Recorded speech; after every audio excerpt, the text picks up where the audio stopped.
बिस्मिल्लाहिर्रहमानिर्रहीम। अस्सलाम वालेकुम स्टूडेंट्स। आज का जो हमारा टॉपिक है वो डिसीजन मेकिंग कंट्रोल स्ट्रक्चर्स हैं जी। कंट्रोल स्ट्रक्चर्स क्या होते हैं? 2.4 in programming we often need to control the flow of our program. कि हम प्रोग्रामिंग के अंदर अपने प्रोग्राम के फ़्लो को हमें कंट्रोल करना होता है बेस्ड ऑन डिफरेंट कंडीशंस की बेस के ऊपर or repeat certain actions multiple times. या हमने कुछ एक्शंस हैं प्रोग्राम के अंदर, सारे नहीं, कुछ एक्शंस या सारे भी हो सकते हैं, वो डिपेंड करता है कि प्रोग्राम किस टाइप का है। तो उसमें कुछ एक्शंस हैं, कुछ लॉजिक्स हैं या कुछ स्टेटमेंट्स हैं, हमने वो बार बार रिपीट करनी है या सर्टेन टाइम तक रिपीट करनी है। तो उसके लिए हमारे पास क्या है, डिफरेंट कंट्रोल स्ट्रक्चर्स हमारे पास पाइथन में अवेलेबल है। There are two main types of control structures, decision making and looping. इसमें हमारे पास क्या है, दो बेसिकली हमारे पास तीन होते हैं। सीक्वेंस स्ट्रक्चर भी होता है, वो डिफ़ॉल्ट फ्लो बोलते हैं उसको। यानी सीक्वेंस स्ट्रक्चर में ये होता है कि जैसे जैसे स्टेटमेंट्स हम अपने सोर्स कोड के अंदर प्रोग्राम के अंदर लिखते जाएंगे वैसे ही as per order sequence wise ऐसे ही वो एग्जीक्यूट होंगे विदाउट स्किपिंग एनी स्टेटमेंट। उसको हम सीक्वेंस स्ट्रक्चर बोलते हैं। इसको डिफ़ॉल्ट स्ट्रक्चर भी बोलते हैं, default control structure. Default flow of program sequence ही होता है, मतलब उसमें सारी स्टेटमेंट्स ने एग्जीक्यूट होना होता है। अच्छा, उसके बाद हमारे पास डिसीजन मेकिंग है जी एंड लूपिंग। और लूपिंग है, दो आपके पास क्या है, इसमें मज़ीद स्ट्रक्चर्स मौजूद हैं जिसमें डिसीजन मेकिंग भी है और जिसमें हमारे पास लूपिंग भी है। तो अब हमारे पास क्या है इसमें, अगर हम देखें डिसीजन मेकिंग के अंदर, अगर हम देखें decision making in programming allows the program to choose different action based on a conditions। कि इसमें हमारे पास एक कंडीशन होगी, डिफरेंट कंडीशंस होंगी, उसकी बेस के ऊपर different actions, different block of code को हमने एग्जीक्यूट करना होता है। मतलब लेकिन उसके बिहाइंड कंडीशन होगी। अगर तो कंडीशन सही होगी एक ब्लॉक एग्जीक्यूट होगा, दूसरा स्किप हो जाएगा, ठीक है। अगर तो कंडीशन फॉल्स हो जाएगी, एल्स वाला ब्लॉक एग्जीक्यूट होगा, पहले वाला स्किप हो जाएगा। मतलब किसी ना किसी ब्लॉक ने एग्जीक्यूट होना होता है, लेकिन किसकी बेस के ऊपर होना होता है? Based upon a condition. Python provides a variety of conditional statements to implement decision making. इसमें डिफरेंट आपके पास क्या है, डिसीजन मेकिंग स्टेटमेंट्स हैं, कंडीशनल स्टेटमेंट्स हैं, जिसमें हम इस लॉजिक को इम्प्लीमेंट करेंगे, डिसीजन मेकिंग को। अच्छा, इसमें सबसे पहले क्या है जी, इफ़ स्टेटमेंट है। और 2.4.1.1 इफ़ स्टेटमेंट क्या होती है? The if statement allows us to make decision based on condition. एक कंडीशन की बेस के ऊपर हमने क्या है इसमें डिसीजन लेना होता है। इफ़ कंडीशन इज़ ट्रू, अगर तो कंडीशन सही है, it runs the block of code, ये ब्लॉक ऑफ कोड को रन करता है। और अगर तो सही नहीं है तो आपके पास क्या है, कुछ भी डिस्प्ले नहीं होगा। उसके बाद जो नेक्स्ट स्टेटमेंट्स होती हैं वो एग्जीक्यूट होती हैं जो उसकी उसकी बॉडी से बाहर होंगी। अब इसका साइंटैक्स यहाँ पे मौजूद है, syntax of if statement, if condition हम लगाएंगे जी। अच्छा, इफ़ के बाद कंडीशन होगी और उसके बाद यहाँ पे देखिएगा कॉलन होता है बच्चों इसमें, तो ये कॉलन इसके साइंटैक्स का हिस्सा है। अच्छा, अब उसके बाद जो है ना, उसके कॉलन के बाद आपका कोड होगा। और याद रखिएगा कोड यहाँ बुक में यहाँ लिखा हुआ है, कोड आपका इंडेंट होगा। मतलब पाइथन के अंदर जैसे सी लैंग्वेज में या सी प्लस प्लस में है कि हम एक इफ़ की बॉडी है उसको करली ब्रेसेस के अंदर, उसको कंपाउंड स्टेटमेंट्स के अंदर रखते हैं। इसमें कंपाउंड स्टेटमेंट्स नहीं है, करली ब्रेसेस नहीं है, इसमें हमारे पास इंडेंटेशन है। मतलब इफ़ है, कॉलन के बाद जैसे ही कर्सर एंटर करेंगे वो आपका पाईचार्म है, जुपिटर है, वीएस कोड है, आइडल है, जो आप यूज़ कर रहे हो ऑटोमेटिकली आपके पास अगली जो प्रिंट स्टेटमेंट है वो थोड़ा सा आगे से 4 स्पेसेस, एक टैब स्पेस आगे से शुरू करता है। अच्छा, इसको हम क्या बोलते हैं? इंडेंट बोलते हैं। इंडेंट ये डिक्लेयर करता है कि ये जो कोड है ना, ये इफ़ की कंडीशन है, इसकी बॉडी है, ये कंडीशन का इसकी इफ़ की बॉडी का ये हिस्सा है, तो ये एक्चुअली ये शो करेगा। तो for example if the temperature is above 30 degree centigrade we print a message it is a hot day. ये सिंपल है बच्चों, इस तरह बहुत सारे प्रोग्राम्स हो सकते हैं। अब मैं आपको पाईचार्म ओपन करता हूँ, पाईचार्म में इसकी इम्प्लीमेंटेशन करते हैं। तो मैं यहाँ पे लिख लेता हूँ इफ़ स्टेटमेंट। मैं न्यू पाइथन की फ़ाइल ओपन करता हूँ। मैं यहाँ लिखता हूँ जी इफ हमारे पास क्या है डॉट पी वाई। अच्छा, अगर मैं यहाँ पे देखूँ जी, फॉर एग्जांपल हमने लिया टेम्परेचर, यहाँ से टेम्प के नाम की एक मैंने वेरिएबल लिया और टेम्परेचर हमारा इंटीजर में होगा, तो इंट का फंक्शन हम लगाएंगे। उसके बाद हम इनपुट करेंगे यहाँ पे, यानी जैसे इनपुट का फंक्शन हम यूज़र से इनपुट के लिए यूज़ करते हैं जब हमारा प्रोग्राम रन होता है बच्चों, टाइम ऑफ एग्जीक्यूशन के ऊपर, तो हमारे पास यूज़र से ये इनपुट होगा। अब हमारे पास क्या है, बाय डिफ़ॉल्ट इनपुट का फंक्शन कोई भी इनपुट होगा, वो आप कोई भी डाटा होगा, मतलब आप इंटीजर भी लिखेंगे वो by default as a string जाएगा। ऑपरेटिंग सिस्टम उसको एज अ स्ट्रिंग लेता है, यानी कीबोर्ड से मैं कुछ भी लिखूंगा वो बाय डिफ़ॉल्ट स्ट्रिंग जाएगा। और फिर हम इंट का फंक्शन यहाँ पे यूज़ करते हैं जो फिर उस स्ट्रिंग को किस में कन्वर्ट कर देगा, इंटीजर में। और फिर जाके असाइनमेंट ऑपरेटर उस वैल्यू को जो यूज़र इनपुट कर रहा है कीबोर्ड के थ्रू टाइम ऑफ एग्जीक्यूशन के ऊपर, इस वेरिएबल में क्या कर देगा, टी एम के वेरिएबल में स्टोर कर देगा। तो इस कंसेप्ट को आपने समझिएगा। जैसे सी लैंग्वेज में आप लोगों ने मैट्रिक में पढ़ा है, सी लैंग्वेज में आपने फॉर एग्जांपल एक नंबर लिया 63, आपने फॉर एग्जांपल आपने लिया जी मार्क्स लिए जी 63 मार्क्स हैं। अच्छा, जब भी आप मार्क्स लेते हैं स्कैन एफ का फंक्शन यूज़ होता है। हम कीबोर्ड से जब भी लिखेंगे मार्क्स 63, तो 63 जो है ना बाय डिफ़ॉल्ट वो स्ट्रिंग जाता है, बाय डिफ़ॉल्ट वो स्ट्रिंग के तौर पे जाएगा। और उसके बाद स्कैन एफ का फंक्शन ऑपरेटिंग सिस्टम उसको कैप्चर करता है और स्कैन एफ का फंक्शन कैप्चर करेगा ऑपरेटिंग सिस्टम। अब उसमें देखिए ना, स्कैन एफ में हम परसेंटेज डी लगाते हैं, किस लिए लगाते हैं, वो कन्वर्जन स्पेसिफायर है। वो आपके एंटर्ड जो भी करेक्टर हैं, बेशक आपने इंटीजर ही इनपुट किया हुआ है, वो उसको इंट में कन्वर्ट कर देगा, परसेंटेज डी उस फॉर्मेट में कन्वर्ट कर देगा, इंटीजर फॉर्मेट में। फिर वो एड्रेस जो होगा, एड्रेस ऑफ ए है, एड्रेस ऑफ बी है, वट उसमें स्टोर करेगा। तो पाइथन में भी ऐसे है, इसमें हमारे पास इंट का फंक्शन हम यूज़ करेंगे, लेकिन वो इनपुट के फंक्शन से बाहर होगा। और जो भी यूज़र इनपुट करेगा कोई भी वैल्यू, उसको वो किस में कन्वर्ट करेगा, इंटीजर में। हाँ, अलबत्ता हमने अगर स्ट्रिंग लिखना है तो हमें फिर इंट के फंक्शन की लिखने की ज़रूरत नहीं है। अगर मैं फ्लोटिंग वैल्यू लिखना चाह रहा हूँ, किसी की CGPA है, किसी की एवरेज मार्क्स हैं, पाई की वैल्यू है, वट तो फिर मैं फ्लोट लिखूंगा, फिर इनपुट लिखूंगा। तो आपने जो भी न्यूमेरिक वैल्यूज़ हैं, वो इंटीजर है या फ्लोट है, आपने पहले उसको क्या करना है, इंट में कन्वर्ट करना है। अगर तो आप आगे उसकी मैनिपुलेशन परफॉर्म करेंगे, अरिथमेटिक मैनिपुलेशन है या लॉजिकल मैनिपुलेशन है या कुछ भी है, तो अगर अगर अदरवाइज वो क्या कर देगा, एरर जनरेट करके देगा हमें। तो हमें इसको कन्वर्ट करना होता है। अच्छा, उसके बाद मैं लिखता हूँ यहाँ पे इफ़ टेम्परेचर हमारे पास ग्रेटर है 30 से, तो मैं यहाँ पे क्या लगाऊंगा बच्चों, कॉलन लगाऊंगा। कॉलन इसका हिस्सा है, ये कॉलन। अब जैसे ही एंटर करूंगा, आप जरा देखिएगा, मैंने नहीं ये स्पेस क्रिएट की, ये 4 टैब की स्पेस है यहाँ तक। तो ये 4 स्पेसेस हैं, एक टैब की स्पेस है, ये पाई चार्म ने खुद से क्रिएट करके दी है। आप आइडल यूज़ करें, उसमें भी ऐसे है। आप जुपिटर यूज़ करें, आप थोनी यूज़ करें, ये डिफरेंट आईडी हैं पाइथन के। आप VS कोड यूज़ करें, उसमें भी स्पेस खुद ब खुद वो दे देगा। ये इंडेंटेशन होती है, तो आपने इस स्पेसेस का ख्याल रखना है जब भी आपने जो है ना कंडीशन प्रोवाइड करनी है, डिसीजन मेकिंग करनी है। तो अब मैं यहाँ लिखूँगा जी प्रिंट, और मैं लिखूँगा जी it is hot day, it is hot day. तो ये आपके पास एक सिंपल एक आप इफ़ की स्टेटमेंट है। और उसके बाद हमारे पास जो है, मैं इसको यहाँ पे इसको एग्जीक्यूट करता हूँ आपके सामने। तो हमारे पास क्या है, वो टेम्परेचर लेगा जी मुझसे, मैं लेता हूँ जी टेम्परेचर 42।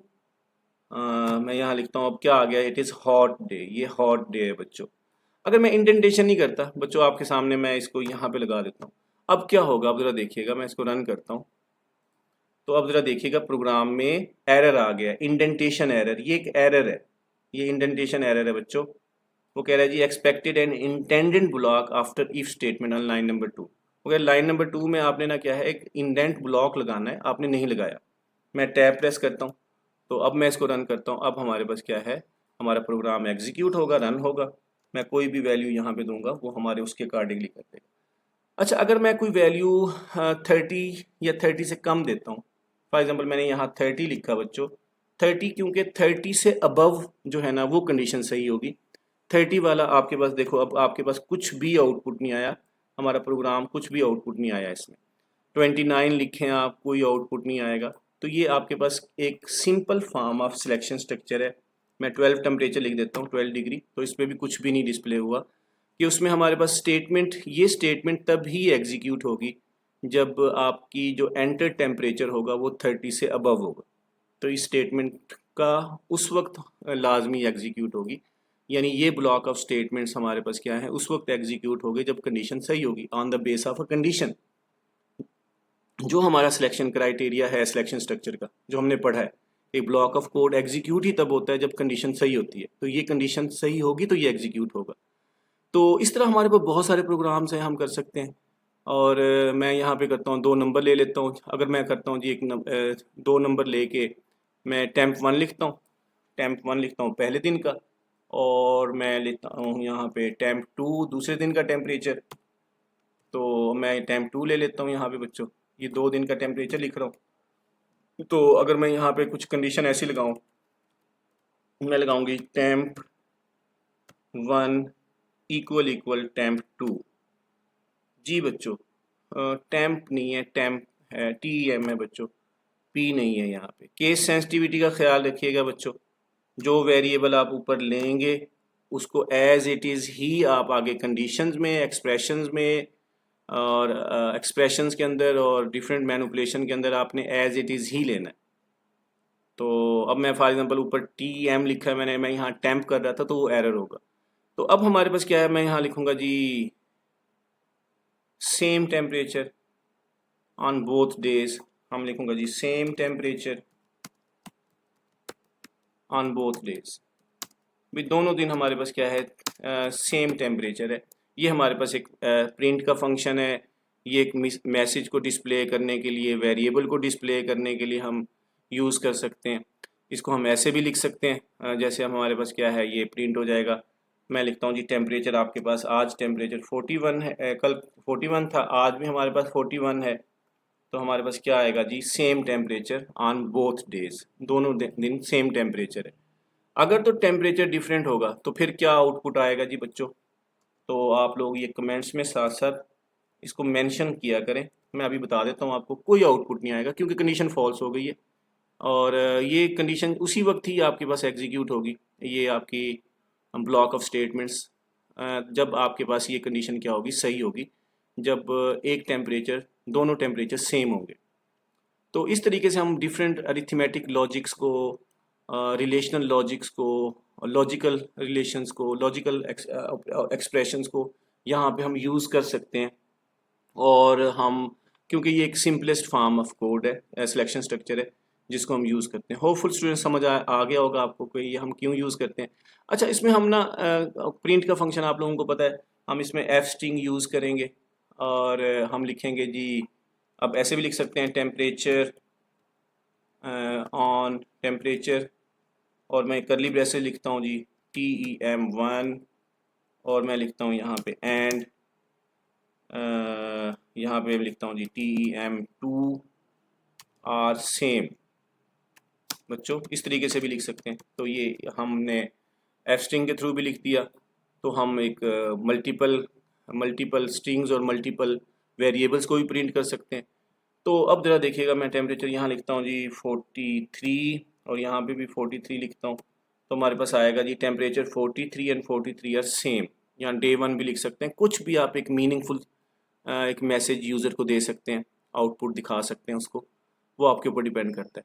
और सिंपल मैं यहाँ पे TEM ऐसे लिख के, और मैं ऐसे कुछ जो है ना \n लगा देता हूँ यहाँ पे, तो और मैं यहाँ पे TEM2 लिख देता हूँ। अब क्या होगा, ये ना डिफरेंट आपके पास प्रिंट में कैसे कैसे हम आउटपुट को शो कर सकते हैं, ये मैं वो बता रहा हूँ आपको। तो इसमें भी वही वाली बात कि मैं 45 टेम्परेचर है तो 45 है, तो अब ज़रा देखिएगा 45 हमारे पास आ गया। तो अब इस तरीके से जो है ना हम इसको एग्जीक्यूट करेंगे, इसको रन करेंगे अपने कोड को। तो स्टूडेंट्स इसी तरह हमारे पास क्या है, अब इस तरह भी कर सकते हैं हम कि बोथ टेम्परेचर्स आर सेम, ऐसे करके मैं यहाँ पे TM1 लगा देता हूँ और मैं यहाँ लगा TM2। अब कॉमा आ गया, कॉमा बाय डिफ़ॉल्ट स्पेस खुद ब खुद आएगी। अब मैं यहाँ पे P दोबारा लगा दिया बच्चों यहाँ पे। अब मैं दोबारा इसको रन करता हूँ और मैं यहाँ लगाता हूँ जी टेम्परेचर है 38 और यहाँ पे भी 38 है, तो हमारे पास आएगा बोथ टेम्परेचर्स आर सेम 38। तो ये मुख्तलिफ़ तरीके से हम इन चीज़ों को प्रिंट कर सकते हैं प्रिंट स्टेटमेंट के थ्रू। तो ये बेसिकली हमारे पास क्या है, हमने इफ़ सिलेक्शन स्ट्रक्चर के बारे में पढ़ा कि जब एक कंडीशन उसमें होती है और एक ब्लॉक ऑफ स्टेटमेंट होता है तो उसको हम एग्जीक्यूट करते हैं, उसको हम देखते हैं। अच्छा जी, अब हमारे पास क्या है इसमें, अच्छा इसमें हमारे पास एल्स नहीं होगा, इसमें हम फर्दर इफ़ लगा सकते हैं। जैसे मैं यहाँ पे लगा दूंगा जी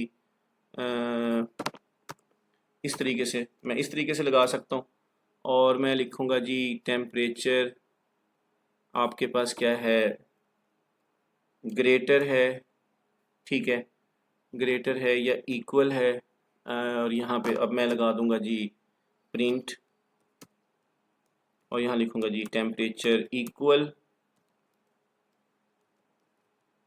और ग्रेटर, इक्वल है या ग्रेटर है बच्चों, इस तरीके से हमने इसको एग्जीक्यूट करना है। ये दो हमारे पास, लेकिन ये है इफ़ ही है क्योंकि एल्स हमने यूज़ नहीं किया। तो इसको हम चलाएंगे जी, कोड को रन करते हैं। अब मैंने लिखा जी टेम्परेचर 33। अब क्या आ गया जी, both temperatures are same 33 temperatures are equal or greater. यहाँ पे मैं लिखूँगा temperatures are equal or greater. तो इस तरीके से हमारे पास क्या ये एग्जीक्यूट हो जाएगा। तो स्टूडेंट्स होपफुली कि आपने इसको अंडरस्टैंड करें और इसको मल्टीपल इफ़ लगा सकते हैं, लेकिन उसके साथ एल्स नहीं लगा सकते हमारे पास। तो इस तरीके से हमने चीज़ों को एग्जीक्यूट करना होता है। अच्छा, अगर तो फॉर एग्जांपल अगर मैं यहाँ लिखता हूँ जी, आखिर में लिख देता हूँ जी print thanks for using if, thanks for using if मैं लिख देता हूँ। तो अब हमारे पास क्या है बच्चों, अब ये हमारे पास इसकी बॉडी का हिस्सा नहीं है, ये आपके पास क्या है, ये सीक्वेंस है, डिफ़ॉल्ट फ्लो है, इसने एग्जीक्यूट होना ही होना है, इसने एग्जीक्यूट होना ही होना है। फॉर एग्जांपल अब मैं क्या करता हूँ, मैं आपके सामने डिफरेंट टेम्परेचर लिखता हूँ। 45 है जी और हमारे पास 34 है। अब ज़रा देखिएगा हमारे पास क्या इसमें एग्जीक्यूट हुआ जी, temperature are equal or greater, जो है पहला टेम्परेचर क्योंकि ग्रेटर तो है ना 45, इसलिए ये मैसेज आ गया और आखिर में ये स्टेटमेंट सबके साथ एग्जीक्यूट हुई है। अच्छा, अगर मैं एक और स्टेटमेंट आपके सामने लिखता हूँ जिसमें पहला टेम्परेचर मैं कम लिखता हूँ और दूसरा टेम्परेचर में लिखता हूँ जी ज़्यादा, अब क्या होगा, अब सिर्फ आपके पास ये स्टेटमेंट एग्जीक्यूट होगी, thanks for using if statement, ठीक है, क्योंकि ना ये कंडीशन सही है, ना 33 इक्वल है 45 के और ना ही जो है ना 33 ग्रेटर है या इक्वल है किसके 45 के। तो कोई भी, या ना इस स्टेटमेंट ने, इस ब्लॉक ने एग्जीक्यूट होना है, ना इसने एग्जीक्यूट होना है। हाँ, ये एग्जीक्यूट होगा क्योंकि it is outside the if block, ये इफ़ ब्लॉक से बाहर है। अगर हम इसको यहाँ पे कर देंगे तो क्या होगा, ये भी एग्जीक्यूट नहीं होगा क्योंकि ये इफ़ ब्लॉक का हिस्सा बन चुका है, क्योंकि इंडेंटेशन हमने यूज़ किया। मैं 33 कर लेता हूँ, मैं यहाँ 42 कर लेता हूँ। अब ज़रा देखिएगा कुछ भी आउटपुट नहीं आया। होपफुली के स्टूडेंट्स आपने ये अंडरस्टैंड किया होगा कि इफ़ सिनेरियो हम कहाँ पे यूज़ करते हैं। तो इसकी प्रैक्टिकल इम्प्लीमेंटेशन की तरफ जाएं। मैं आपको कहता हूँ जी, अगर आपकी एज 18 है या उससे अबव है, यू कैन कास्ट वोट, आप वोट कास्ट कर सकते हैं। मैं आपको कहता हूँ जी, अगर एक पॉजिटिव नंबर आप मुझे बताएं, सिर्फ पॉजिटिव नंबर, तो वहाँ पे कंडीशन लॉजिक यही बनेगी, एक नंबर लेंगे और वो ज़ीरो से बड़ा होगा तो वो पॉजिटिव नंबर है। नेगेटिव नंबर लेना है जी आपने, वो लेस देन ज़ीरो करेंगे कंडीशन में। और मैं कहता हूँ जी एक नंबर लें और वो इक्वल इक्वल ज़ीरो हो, नॉट इक्वल टू दिस हो। एक यूनिवर्सिटी का क्राइटेरिया है जी, आपके मार्क्स अगर 88% हैं या उससे अबव हैं तो आपको एडमिशन मिल जाएगा। तो इसमें सिंपली आपके पास क्या है, हमने कंडीशंस लगानी होती हैं।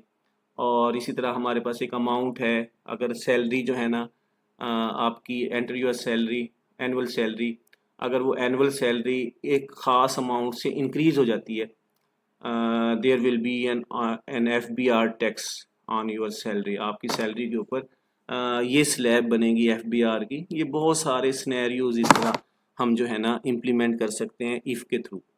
तो जितना सोचते जाएंगे, रियल लाइफ में बहुत सारी एग्जांपल्स हैं जो हम इफ़ के थ्रू कर रहे होते हैं। Thank you very much students, अपना ख्याल रखिएगा, दुआओं में याद रखिएगा, कमेंट्स लाजमी करें, और लेक्चर्स की प्योरिटी के बारे में, क्वालिटी के बारे में, और आपने अंडरस्टैंडिंग के हवाले से लाजमी मुझे कमेंट्स करें। आपकी कमेंट्स की मुझे ज़रूरत है, आपके प्रैक्टिकल एग्जांपल्स की ज़रूरत है कमेंट्स में, ताकि ज़्यादा से ज़्यादा हम लर्न करें, सीखें इस यूट्यूब चैनल के ऊपर। Thank you very much.